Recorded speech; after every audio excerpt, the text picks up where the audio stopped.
Cada hora que pasa, 3 niños palestinos resultan heridos por los bombardeos de Israel en la Franja de Gaza, según la organización Save the Children. Y los muertos se cuentan por centenas.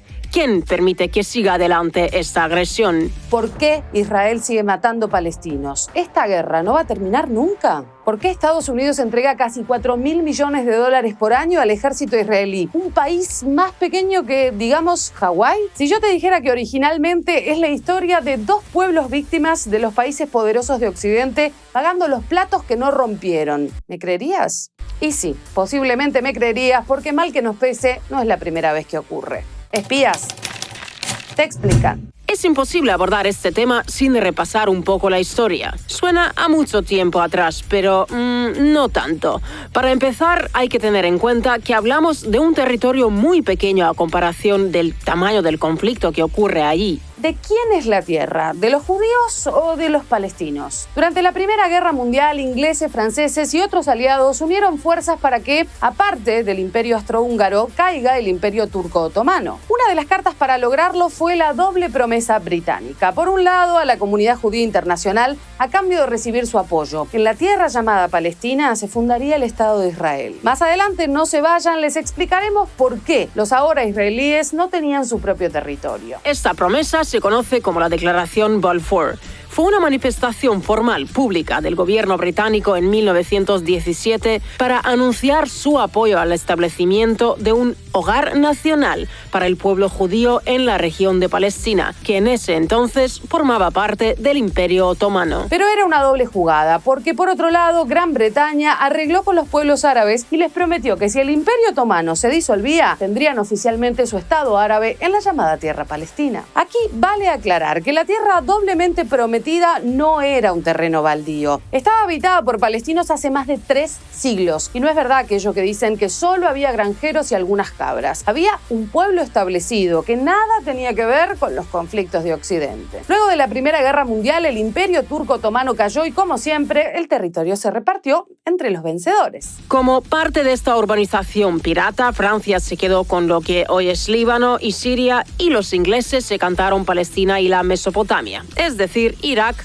y lo que hoy es Israel y Palestina. Los libros sagrados mencionan al pueblo judío en aquella tierra, eso es cierto, pero también al pueblo árabe, porque al final de cuentas los dos son hijos de Abraham. Los judíos abandonaron esta tierra porque el propio Imperio Romano los echó, y eso los llevó a repartirse por Europa en diferentes diásporas. La misma Europa en la que varios siglos después existiría el nazismo. Y sí, es cierto que en la Segunda Guerra Mundial los aliados lograron vencer a Hitler, pero no se olviden nunca que el nazismo y la matanza de 6 millones de judíos fue posible gracias a la vista gorda de algunos países que no hicieron nada para impedirlo. No solo cómplices por omisión. Muchos estados persiguieron, delataron y entregaron a sus propias comunidades judías a la Alemania nazi. Ahora, volvamos al pueblo palestino para ir siguiendo las cuentas de cerca. Ni ellos echaron a los judíos, ni se ocuparon de matarlos sistemáticamente, ni de perseguirlos, ni de estigmatizarlos. No fueron ellos, así como tampoco fueron ellos los que prometieron un Estado nacional para la comunidad judía en Palestina. Los palestinos afianzados en su territorio empezaron a ver cómo cada vez más judíos llegaban desde diferentes partes del mundo. Para que se den una idea, en 1882 el 6% de la población en Palestina era judía. Para 1931 era el 16,9% y para 1936 el 28,1%. Imaginen lo que pasó cuando terminó la Segunda Guerra. Los sobrevivientes de los campos de concentración y las persecuciones necesitaban un lugar donde ir una vez que su mundo voló por el aire. Ninguno de los países involucrados en la Segunda Guerra Mundial los quería recibir, pero todos se quejaban de lo inhumano que era el trato hacia este pueblo tan sufrido. Los barcos navegaban en el Mediterráneo sin encontrar puerto donde atracar.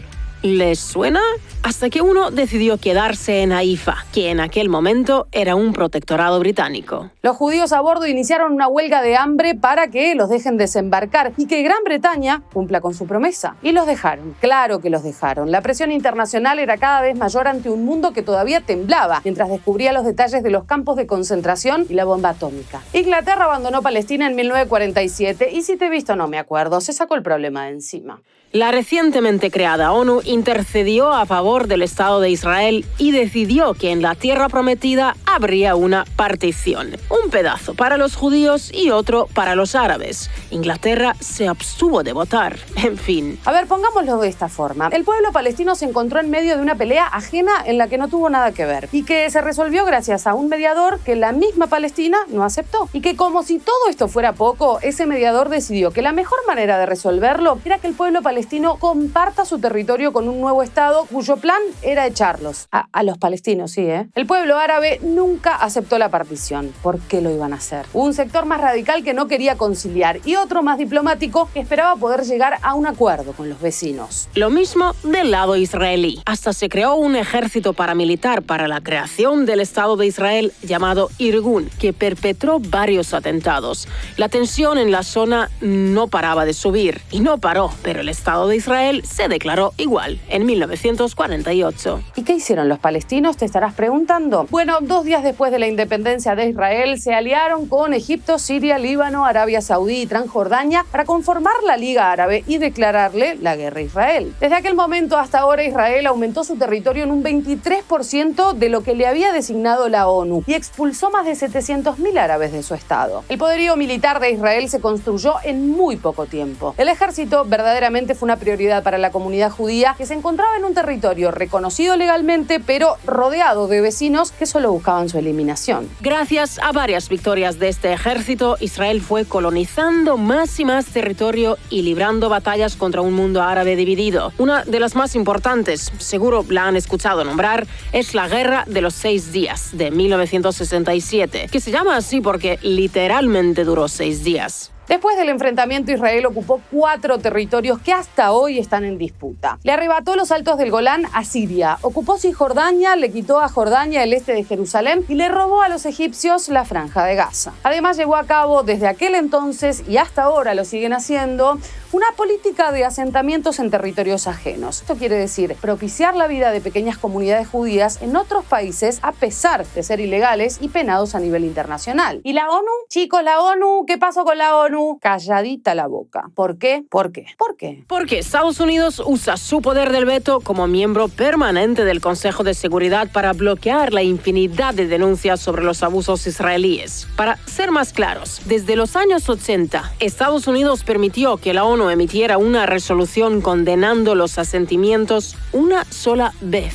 Ahora la pregunta es obvia. ¿Qué le importa a Estados Unidos lo que pase en Israel? Le importa y mucho por varias razones. Oriente Medio es una región de vital importancia para los intereses geopolíticos de la Casa Blanca, ya sea por el petróleo, la lucha contra el terrorismo, la salud de la democracia o la necesidad de frenar la influencia de 2 enemigos históricos en la región, Rusia e Irán. ¿A que no adivinan? Rusia e Irán. Tener un aliado en un territorio tan complejo le permite a Estados Unidos mantener ordenado el rancho, por decirlo en castellano. Y la lealtad de Estados Unidos sabe pagarla muy bien, no solo con favorcitos en la ONU, sino con cash, puro y duro. En 2020, Washington entregó $3.800 millones en ayudas a Israel como parte de un compromiso anual a largo plazo asumido bajo el gobierno de Barack Obama. Casi todo el dinero fue para asistencia militar. Además de esto, el año pasado Estados Unidos donó $5 millones para reasentar migrantes en Israel. En números totales, vale aclarar que el acuerdo firmado en 2016 por Obama contempla un paquete total de $38.000 millones en ayuda militar para el periodo 2017-2028. Linda cifra, ¿no? Hoy el presidente de Estados Unidos es Joe Biden y hasta ahora parece sostener el mismo acting que sus predecesores respecto de Israel. Una actitud más bien tímida para cuestionarlos, algo que ellos llaman diplomacia silenciosa, que básicamente se trata de mirar para otro lado, no sin antes confirmar que Israel tiene derecho a defenderse. Mientras tanto, que pase el tiempo, las balas, los misiles y los muertos. Si te ha gustado este video, puedes suscribirte gratis a nuestro canal presionando aquí donde está la campanita.